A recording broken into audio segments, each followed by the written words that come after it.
Welcome to Social Studies 7 Dynamic Relationships.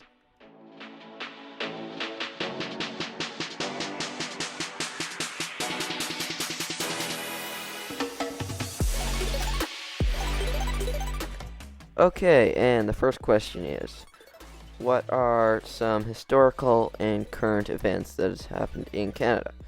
So, some historical ones included Canadian Confederation in 1867, so that brought a bunch of provinces to Canada. Well, yeah, it brought Ontario, Quebec, and Nova Scotia, and New Brunswick to form what was Canada at the time. They completed the Canadian Pacific Railway, so that great, big, huge, long railway. That was in 1885. World War I and World War II. The establishment of universal health care in the 60s. And the adoption of the Charter of Rights and Freedoms in 1982, which guarantees a range of rights and freedoms to all Canadians.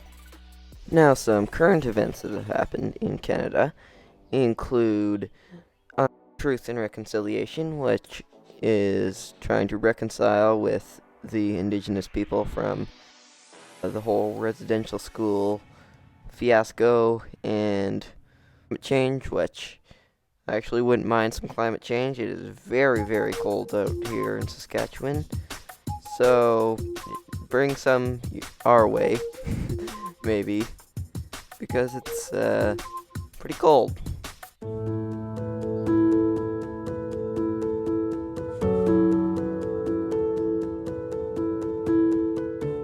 And some historical and current events in North Korea. So, historical events would be adoption of communism with the Kims. I think it started with the Kims. I'll correct that and put it on the screen if not. And the ongoing conflict with the US. And for current events, they're really not doing anything. Kind of part of communism. Can't really do anything if they're under the rule of Kim over there. So yeah.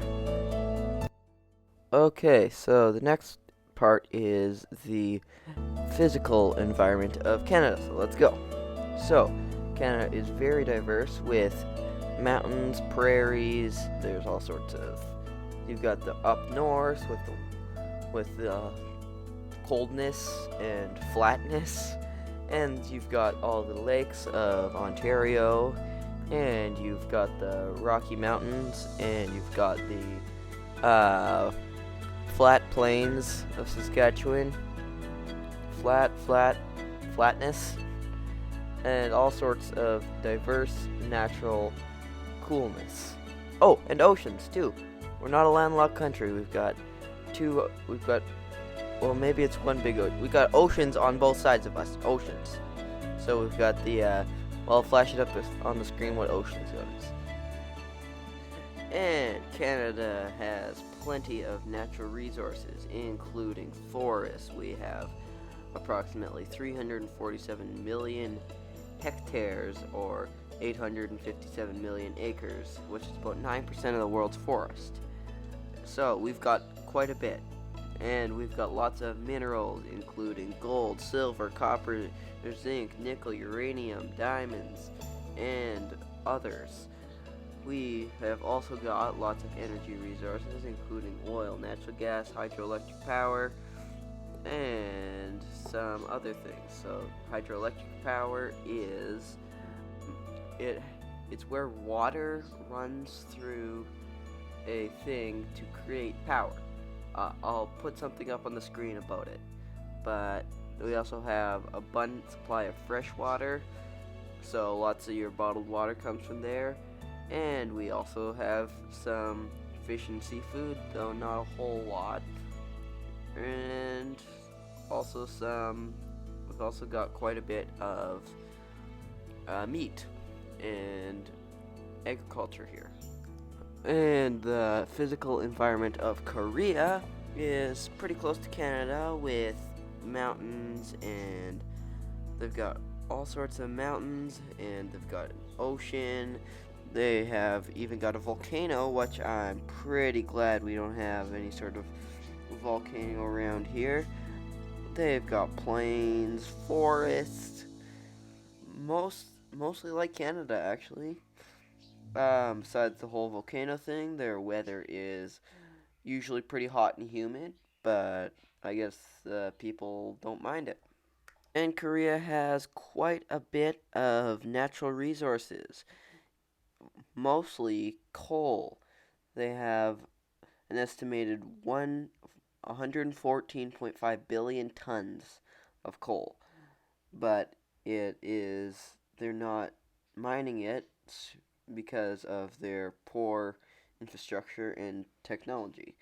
They've also got lots of iron, zinc, copper, gold, and even more that is pretty unknown because they don't really let a lot of people in there. Okay, so next is the social environment in Canada. Canada has a diverse multicultural population, so we have people from all different countries like Ukraine, Japan, Canada, obviously, India, China, Brazil. These are just countries that I'm naming off. We've got basically people from everywhere: Africa, America, and all sorts of other places. We have a democratic government, so that means that we elect the prime minister every 4 years, I'm pretty sure. And we are generally have freedom, so we have free national health care, I'm pretty sure. And we have, well, a lot of freedom. But now North Korea's is, well, it's very highly controlled by the government, and they, well, I guess technically they do have a democratic government, but nobody's allowed to run, so I guess it's not a democratic government.